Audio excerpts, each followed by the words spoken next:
major league sports, but I chose 5 that I think have the most unique steroid history. So I'm going to start with MLB, Major League Baseball. So a jar of endosterone steroid gel was discovered in the locker of St. Louis slugger Mark McGwire, who was neck and neck with Sammy Sosa in the Great Chase and Roger Maris's all-time record of 61 home runs. Later, Mark McGwire beat that record and hit 70 home runs that year. He later admitted that he used a steroid gel, and that's how he was able to hit 70 home runs. Barry Bonds later in 2001 broke the 70 home runs hit record and hit 73, but he also used the steroids, and he hit 1 home run in his bat broke, and they were said to have found cork in his bat.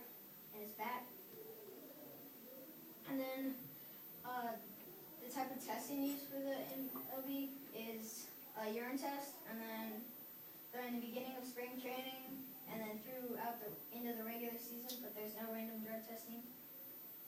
And the NFL, the National Football League, nearly 1 in 10 retired NFL players said they had used the now banned anabolic steroids while still playing. It was also reported that use of anabolic or androgenic steroids raises a player's risk of suffering joint ligament and cartilage injuries throughout the fight.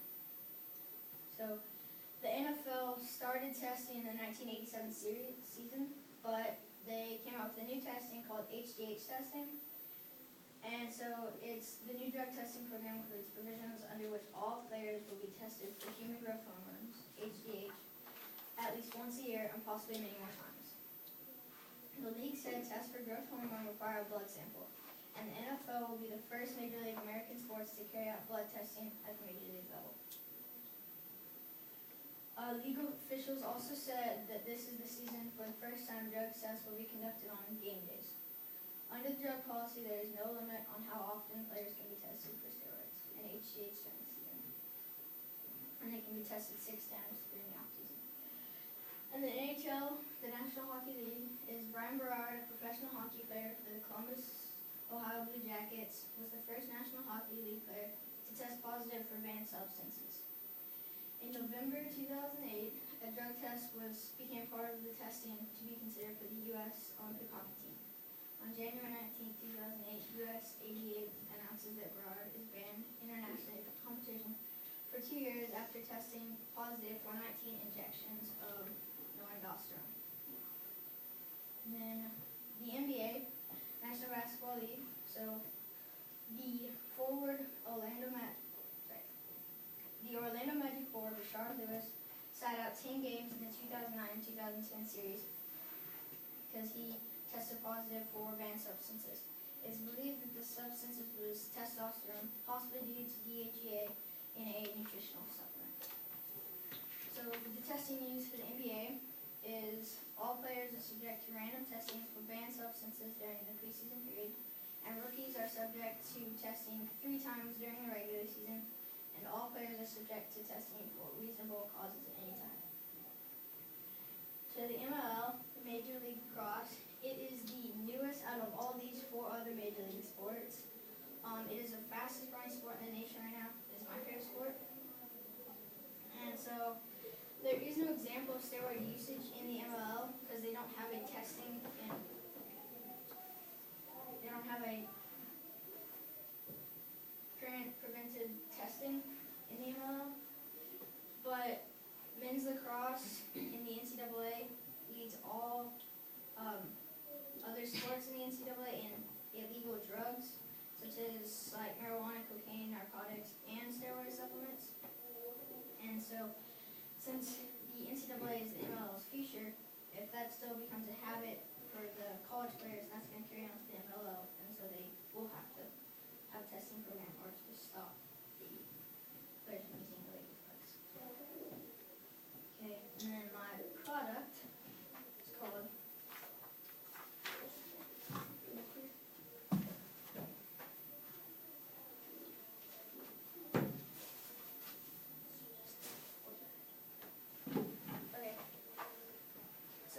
is called STM, steroid testing monitor, and it's pretty much just a monitor that all refs will carry with them at the beginning of the game, and they will line up players from each of the teams. They will line up the players, and they will scan chip in the undershirt and the undershorts of the player.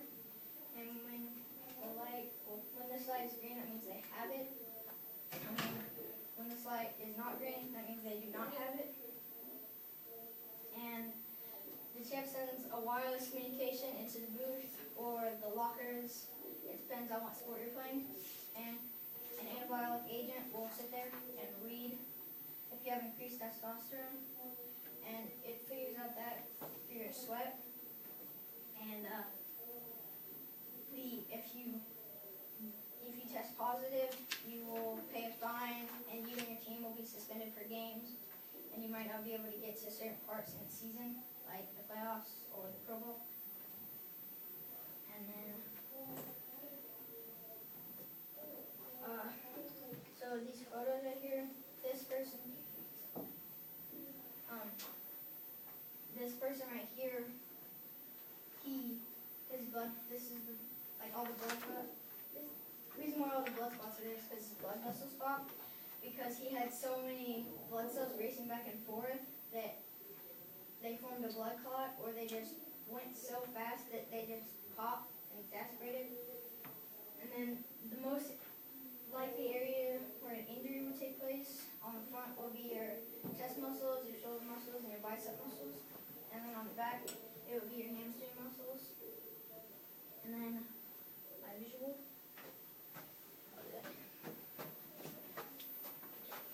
So my visual is kind of just a funny skit on steroids and why you shouldn't take them.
Full screen. Wait, is the volume turned on? Yeah, it should be on. Lights on.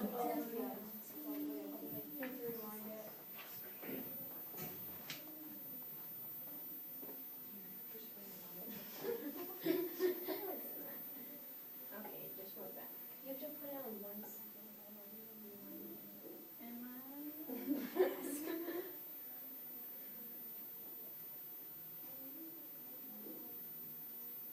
Press the space bar.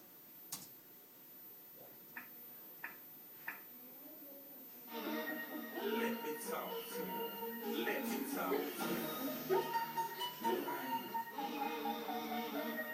Let me talk to you. Come on. Some of that apple bottom jeans. The whole club was looking at her. She hit the floor. Next thing you know, she got low.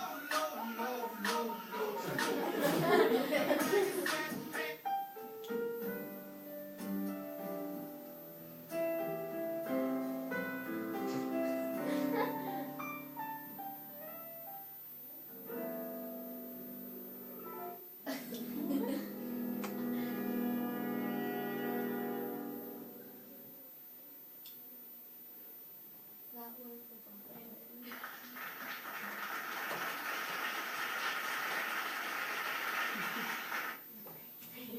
You have the mask.